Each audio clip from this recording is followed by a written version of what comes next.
நல்லா ஃப்ளஃபியாக புசு புசுன்னு இட்லி செம்மையாக வந்திருக்கு. தோசையும் பேப்பர் மாரி வருது. கருங்குருவை அரிசியில் நம்ம செஞ்சுருக்கோம். உடம்புக்கும் ரொம்ப ஆரோக்கியம். ரேஷன் அரிசி 2 ஆளாக்கு 1 கப்பு பச்சரிசி, 2 ஆளாக்கு கருங்குருவை அரிசி, 1 கப்பு வெள்ளை உளுந்து, 3/4 ஸ்பூன் வெந்தயம்.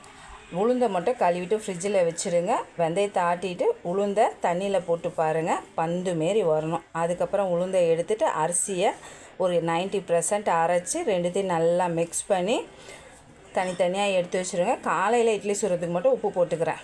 கிரைண்டர் கழுவுன தண்ணியை அந்த எடுத்து வச்ச மாவில் போட்டுக்கோங்க. ஏன்னா ட்ரை ஆகாது, சாஃப்டாக இருக்கும். இட்லி நல்லா பொங்கி வரும். ஆனால் எனக்கு புளிப்பு எடுக்காது. இட்லி தட்டில் ஊற்றும் போது மடிப்பாக வரணும். அப்போ தான் நல்லா ஃப்ளஃபியாக வரும். குழிக்கு தகுந்த மாரி ஊற்றிக்கோங்க. 5லேருந்து 6 நிமிஷத்தில் இட்லி வெந்துடும். சூப்பராக. தோசை பாருங்கள், செம்மையாக மொறு மொறு